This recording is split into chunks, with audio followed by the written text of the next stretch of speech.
For many, the idea of walking into a store and finding new clothes that actually fit is non-existent. The designs are either too bulky or the lengths of the sleeves and pants are too long. Frustrated, many leave and do their shopping online instead. Except that experience isn't much better. Savitude co-founders Nick Clayton and Camilla Olson are on a mission to help turn that situation around. The idea behind the company is a radical one: to recreate a designer's brain by using code. Nick and Camilla joined IT Visionaries to discuss what that means and how they are using AI and machine learning to find clothes for everybody. Enjoy this episode. IT Visionaries is created by the team at mission.org and brought to you by the Salesforce Customer 360 platform, the #1 cloud platform for digital transformation of every experience. Build connected experience, empower every employee, and deliver continuous innovation with the customer at the center of everything you do. Learn more at salesforce.com/platform. This podcast is created by the team at mission.org. Welcome to another episode of IT Visionaries. I'm Ian Faison, host of IT Visionaries, and today we have two special guests. First, Camilla, how are you? I'm good. It's a beautiful day here in Palo Alto. It is a beautiful day here in sunny Oakland, California as well. So I am excited to chat with you. And Nick, how are you? Doing well. It's beautiful here in Ann Arbor as well. Oh, there you go. We're spread all over. And our producers are in New York. We got the, half of North America covered here. Well, we're excited to get into everything that's going on at Savitude and your backgrounds.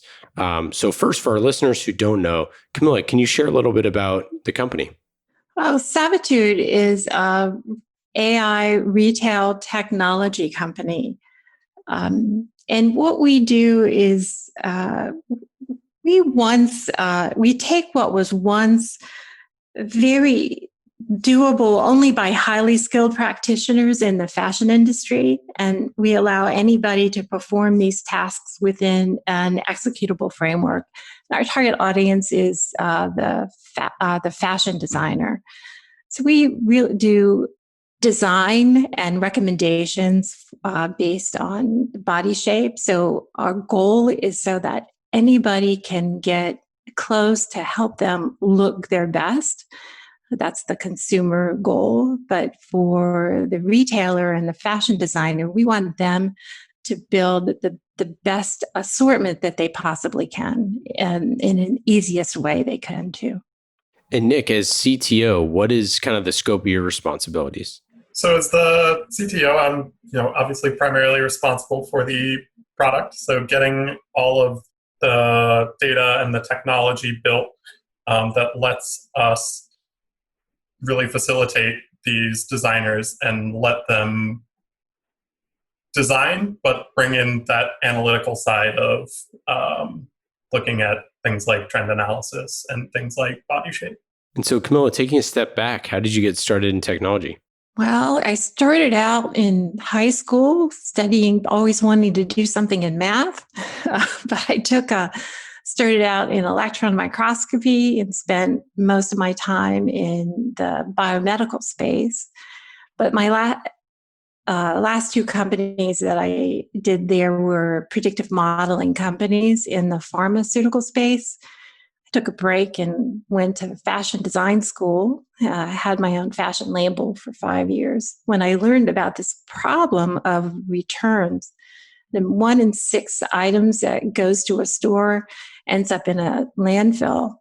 And that's astonishing in and of itself. But the part that I learned as a fashion designer is that a reason that happens is that the industry is focused on the hourglass body shape, not actual bodies. And there are only 20% of women have hourglass body shapes. So I realized that I could solve that problem by bringing in predictive modeling techniques that I've used back in the pharmaceutical industry. And so I didn't realize I was going to be doing AI, but I wanted to solve that problem. And Nick and I pulled together on this, and that's what we ended up doing. So he tricked me into it. Yeah. So what's the founding story here, Nick? How'd you trick her into it?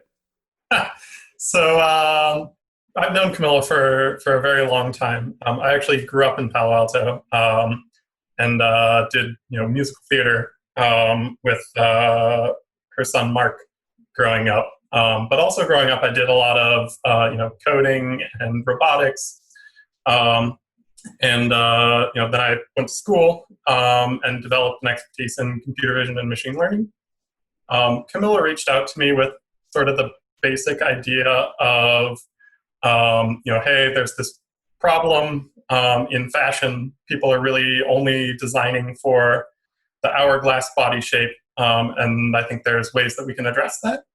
And as we started approaching the problem and looking at solutions, we drove further and further towards this sort of fully automated AI-enabled solution, because that's just really what made the most sense for solving the problem. So what we did here is we focused on the real problem that women were having. So like in my design studio, I had a lot of customers in Palo Alto who would come and say, "Hey, what do you got, Camilla? Let's try it on." And I'd see these sad faces, and me feeling terrible, like I'd done a bad job, that, my clothes didn't fit real people. And I knew I graduated with honors. I knew I was a good student, but how could I be such a bad designer? And I just felt horrible about it. But I realized that design school don't teach how to design for real bodies because it's designed for manufacturing to be efficient. And women are just supposed to figure it out, or I'm not sure what they expect women to do, but return things and put it in the landfill. But I spent actually years studying the problem, trying to figure it out. But Nick and I spent a lot of time sitting down together, and we have another designer on our team too, Jung Ha. And the three of us really literally sat down side by side for 5 years, solving the problem together from a real customer perspective. And that's how we ended up solving this big problem that other people have been trying to solve algorithmically. But we ended up putting the problem into the AI, which is, I think, the magic that we have done that hasn't been done before. And I think, Nick, if you can talk to that, I think that would be pretty interesting. A lot of AI solutions out there sort of take a cookie cutter approach. There are algorithms out there that if you throw enough data at them and the data is relevant, you'll end up with results that look okay. What we did is, from the start, when we actually designed the structure of the algorithms we were using, not just the structure of the data, and not just the data that was going into it, we brought design philosophy into that step as well. And so what that gave us is it gave us a system that actually is able to make inferences a lot quicker and with a lot less data, because it is structured in such a way that the structure flows naturally into the types of inferences that it needs to make. So that sort of domain specificity from the very beginning, rather than onboarding domain expertise, once you already have the system built. That process of engineers and designers sitting down side by side really, I think, made our solution much more powerful than it would have been otherwise. Pardon me, Nick, but the kind of thing that we've created from the get-go recreated a fashion designer's brain. We've really put in code how she thinks. So when we make recommendations, it goes through the same process that I would in my studio trying to fit somebody. We actually thought of all of those situations. And so what we're finding years later is that same knowledge base and everything around it it is such an efficient way to address this problem that it can be used to solve many, many problems in the fashion retail space, because that thinking has been abbreviated in so many spaces in the industry, and we're able to add in the necessary complexity in AI to solve where there's so much waste.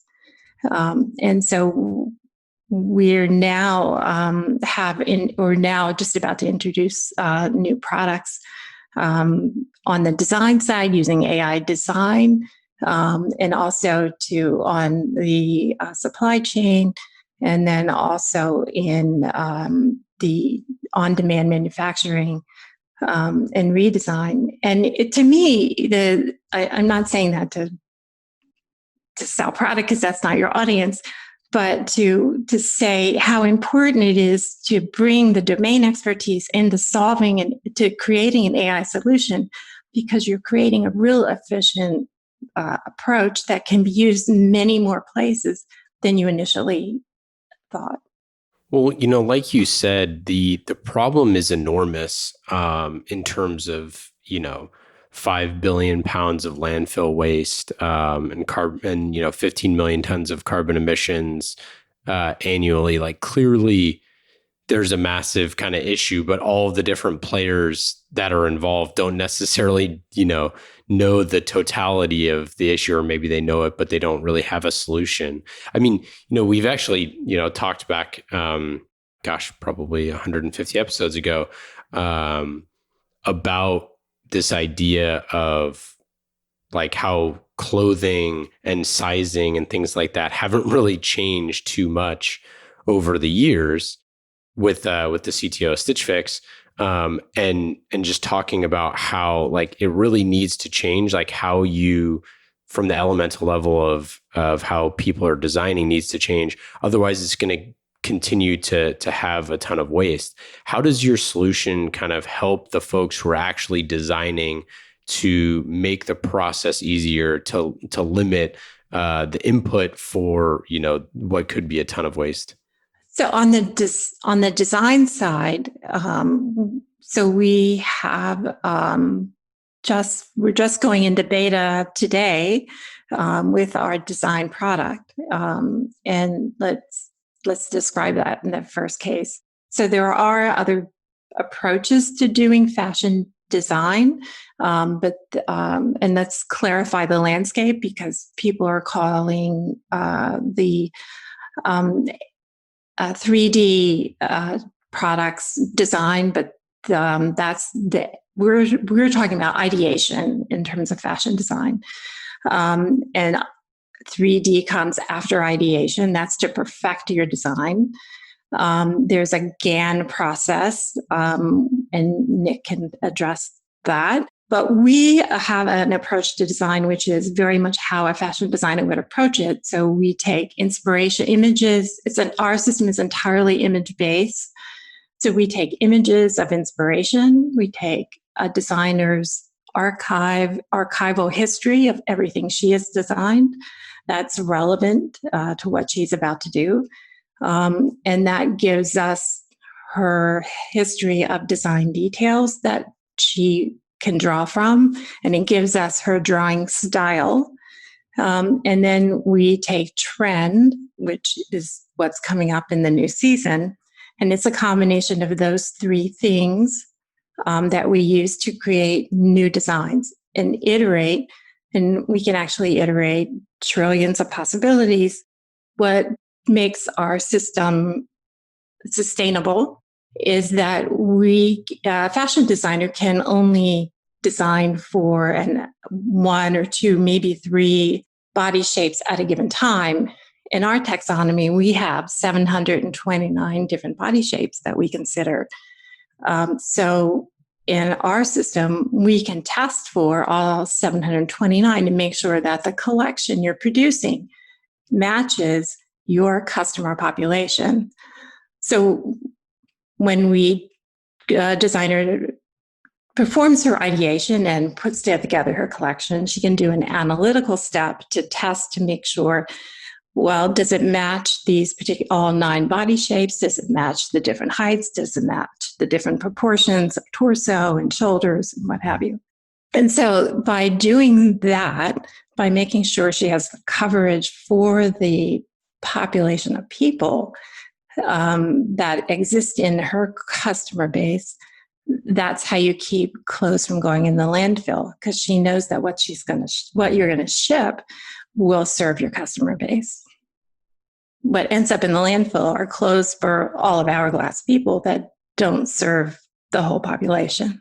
And so, when you talk about those clothes, I'd imagine that like this is the first part of the problem is like, I guess to take a step back, like, why would there just be like size 0, 2, 3, 4, 5, 6, and upward? It just seems like it's very like the entire kind of process is pretty like old fashioned, like it hasn't changed in a long time. So I'm curious, like obviously one piece you just described is the design piece, but then also in manufacturing, they would have to create tons of, other versions of these clothes. Is that also a sticking point? Let me pause here for a second and stop you in the halfway through your sentence, as I didn't address the specifically size. Part of our goal is for designers and retailers to have an optimal assortment. That's what they are, the collection that they're setting out to be manufactured. There's a geometry of, if you can just imagine that someone who is, do you know what a shift dress is, a sheath dress is? It's something that's pretty form-fitting to your shape. And that would look great on an hourglass shape. But if you have a woman who has, say, she's top hourglass, so she has a larger bust, or bottom hourglass, so she has larger hips, the sheath would never fit on her, right? I mean, she'd either fit it for one part of her body, but it wouldn't fit for the other part of her body. So that's a bad dress for her. But for someone who's a bottom hourglass, something called an empire dress is ideal for her, or a wrap dress, because it's forgiving on the bottom.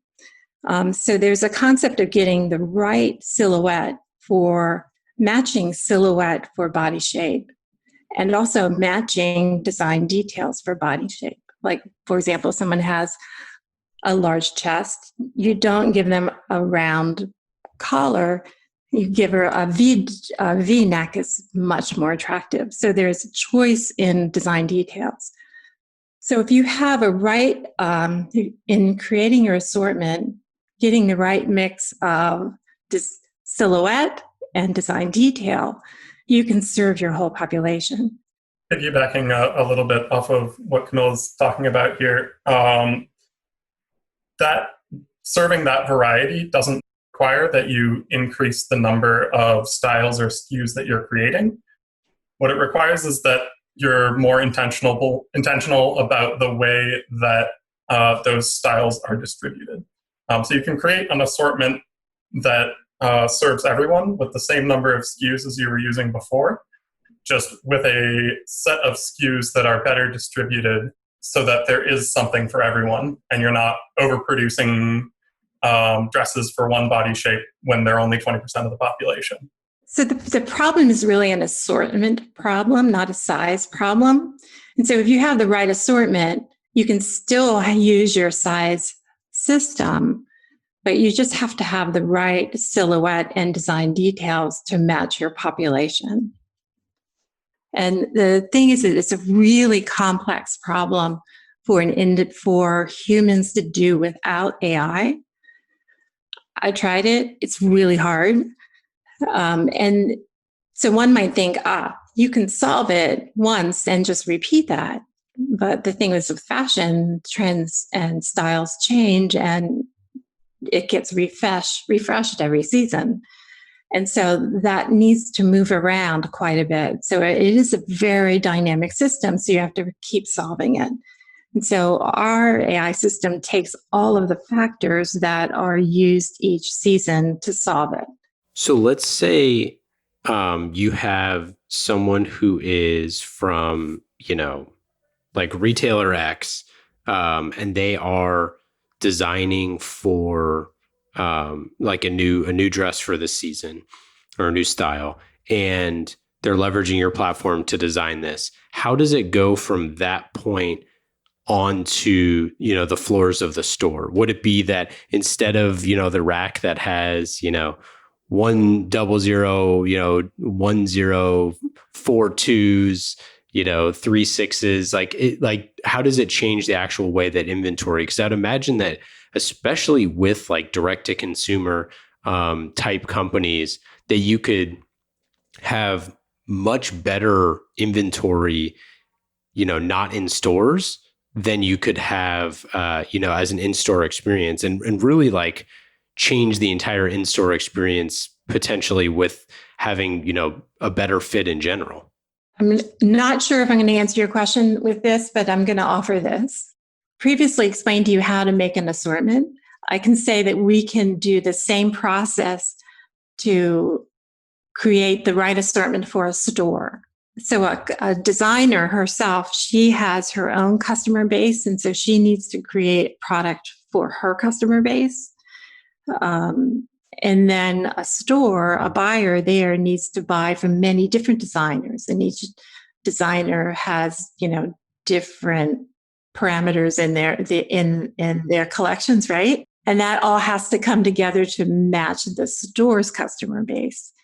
And so our technology can be used to, make all of that come together so that the store is serving their customer base as well. Is that the problem that you were asking me about? Yeah, no, that's definitely part of it. I mean, it's a complicated system. That's why it's so interesting that to leverage AI to solve, the initial problem of creating, thousands and thousands of variations. And then what I was getting to is, at the end of the day, this affects the actual, physical brick and mortar retailer in how they present the product to new customers. And I'm curious, like, how does technology play into that interchange? Well, we have not gone there.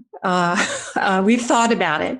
And so in the individual mom and pop store, it's harder, of course, because they don't hold it as much inventory as anyone else would. So they would have more of a personality and cultivate their specific personality of customer base. Whereas, and you could see by using this kind of technology, it can be more differentiated at the store level. Right now, everyone's going after the hourglass body, so that's why if you look out in the average street, so many people look awful because they literally cannot find clothes that fit their body. In our research, 50 to 55% of women literally have given up on shopping and hate it because their experience is so bad. Yeah. So I think what we're doing really is going to open up opportunities for the fashion industry to serve many more women well, and allow fashion to be more differentiated. And offer more, and to have people women and men, to be more satisfied. I'm sorry, I speak in the feminine frequently, but we're inclusive. We also serve men and children and our technology. As someone with, with a mother and a sister and a fiance, I can definitely attest to the fact that, until you go shopping with your significant other, you couldn't possibly imagine how different it is. I mean, it's crazy that we got to this point in general, that there's like that sizing is the way that it is, because there's so many aspects of the human body that are different, that it's like, how could you possibly say that like something is like a small, medium, or large? Like that doesn't, account for all of the different parameters. It's the same thing. Every time we tell this story, when we're often talking to men, but they'll often share very similar stories with us too. So women don't own the real estate on this also. It's a pervasive story, but this application of where the opportunity is in of solving the waste in fashion is or where we can apply this technology to facilitate. So 3D, for example, 3D I think has a big opportunity to help fashion designers refine fashion design, and is to some extent it's been accepted. But what the problems with 3D is that it in fashion design development, it takes a lot of time, and so there's been some resistance on that. Whereas we give designers time, because we actually save a month in product development, because we do a lot of things really fast, so that we like to say we do all the left brain stuff so the designers can stay in the right brain and stay in the designer space, in the creative space. But on the retail side, so here's an opportunity in the brick and mortar. People are talking about using AR and VR instead of, especially in a time of COVID, that could be a real gain to try it on virtually. Except that it takes time for it to load up and for you to visualize it, and it takes time to visualize it and see. And more often than not, it's disappointing when you try things on, even virtually. And that's a whole story you got to go through. And so one of the things that we can do is that we can pre-select what's in the store for the XR experience, so that when the customer wants to try on the XR, she'll have the optimal pieces that match with her body shape or his body shape, so that the experience with XR will be much more satisfying and likely to be successful. I want to get under the hood a little bit on the AI specifically. Nick, can you share how the AI is performing the massive amount of compute you're looking at? Yeah. So what we do is we look at primarily two sources of input, and everything is built on top of that. The first is body shape and proportion of people, and the second is silhouette and shape and design details of clothes. So we have a visual recognition system that allows us to look at photos of clothes, and we can pull out from pretty much any photos either from a retailer's storefront or from Instagram or social media. We can look at them all and we can say, okay, what are the clothes here? What are the design details that are showing up in those clothes? And then we've created a taxonomy for that and a understanding in our AI of how those design details interact with each other and how those design details interact with the body shape and proportion. And so when we're looking at making a recommendation, for example, it's a simple calculation, or somewhat simple calculation once you have the underlying AI of what's the score of that garment relative to the shopper's body shape and proportion. When you're looking at creating an assortment and creating a design, you're flipping that, and so you're saying, okay, what's rather than looking at all of the garments that I have and making a recommendation, I'm looking at all of the people that I have and trying to figure out what kind of garments I should be making. And so we look at, when we're creating those garments, pushing them towards the real body shape distribution of your customers, trends that you're interested in. And so we can look at what's coming down the runway or what people are sharing on Instagram, and we can push the design generating system towards those types of designs. So obviously it's still going to stay within your brand's style and your brand's DNA. But depending on how it's configured, you can push it a little bit or push it a lot towards your inspiration or your trends that you're trying to fit. So as you're talking with designers who I would imagine are not AI geeks in most cases, how do you kind of like talk through, what the software can do for them? Yeah, so we have always had a philosophy to make it really easy for designers and retailers alike to use our system. And that's part of why we've built the sophisticated visual recognition system that we have. Is most people understand images, right? And designers particularly are fantastic at understanding images. That's kind of their job. So our system relies most heavily on images as an input. And so that's a very natural language for designers to talk in.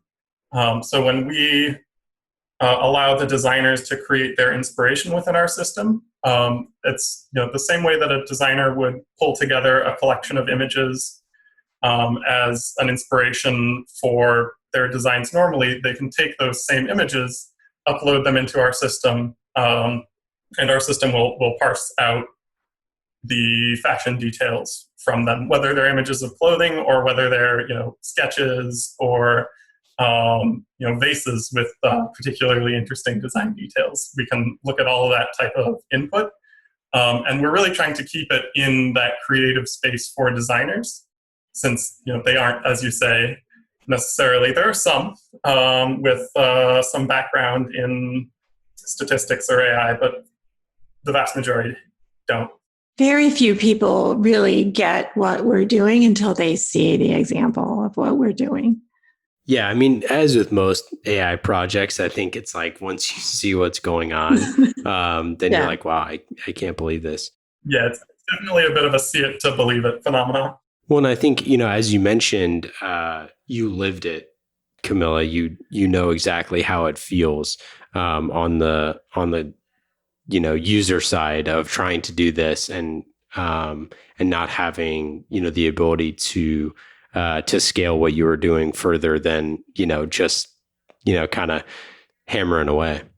Well, that aspect of being able to design, like we were at, we did a Techstars program in partnership with Target a couple of years ago, and the CEO of Target asked us, to look at their website and tell them what we thought. And, and we've looked at theirs and we've looked at a few others, and our conclusion from that, and that's really what threw us down this road, is that we realized that there are pockets of women who are walking out of stores because they literally cannot find any clothes that fit their body. Nothing can fit at all. It's not a size problem. It's because it just proportionally will not, they can't close the button, they can't zip it. And it's not because they're fat, it's just because it's not made for their shoulders or their torso or their long legs or something. And it's really sad because, there's a lot of people who've gone through life this way where they just can't find clothes that fit their body. And I'm really empathetic to that. And when we looked at the numbers, it's a much bigger number than you'd think it was. And, it's a problem that just needed to be solved. And so how much are you talking to like larger retailers like the Targets of the world, to try to facilitate, designers or suppliers that they work with to leverage the platform? So we're just getting, this is one of those things that when you talk to people about it, that's a nice idea, Camilla, but you're going to have to show it to me when you have it done. And so we just finished, we're going into beta now. So I haven't approached the Targets of the world yet with this product. We've talked in theory with many people about the idea, but I haven't tried to sell this yet. So we are going into beta with someone who's local in this area.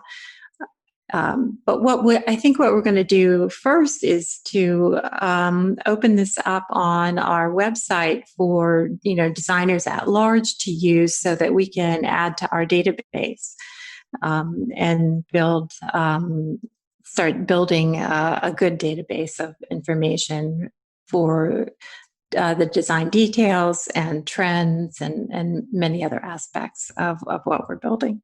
And so after that, at the end of the summer, I think we'll then start talking to some of the larger companies. Awesome. Well, let's get into our lightning round questions. These questions are fast and easy. Just like the Salesforce Customer 360 platform, you can go to salesforce.com/platform to learn more about the #1 cloud platform for digital transformation of every experience. Salesforce.com/platform to learn more. Lightning round questions. Are you both ready? I'm scared. Yes. You should be. No, just kidding. Okay, what hobby or habit have you picked up during shelter in place? I'm making bread. I've been playing a fair bit more Magic the Gathering lately. What is a book or podcast or something that you've really enjoyed recently? I have started listening to Michelle Obama's Becoming. I'm a big fan of everything by Brandon Sanderson. How about hidden talent or passion? Hidden talent. I really regret not accepting my advisor's request that I apply to medical school. I don't precisely keep it hidden, but it's not necessarily obvious. I've been a singer throughout my life and greatly enjoy it. Last question. This is a little different for both of you. So, what is your best advice for a first-time CEO, Camilla? Listen more than you talk. And then what is your best advice for a first-time CTO, Nick? So I think it's really important as the CTO that you be involved in the discussions that you have with customers, so that you build a product that's really for your customers. Awesome. Well, that's it. That's all we got for today. Any final thoughts? This was really fun. Thank you so much. Yeah, this was wonderful. Awesome. Well, thanks for stopping by, and we'll be following along. So hopefully we get some good results after the beta is launched. We'll let you know. Thanks so much. Take care. IT Visionaries is created by the team at mission.org and brought to you by the Salesforce Customer 360 platform, the #1 cloud platform for digital transformation of every experience. Build connected experience, empower every employee, and deliver continuous innovation with the customer at the center of everything you do. Learn more at salesforce.com/platform.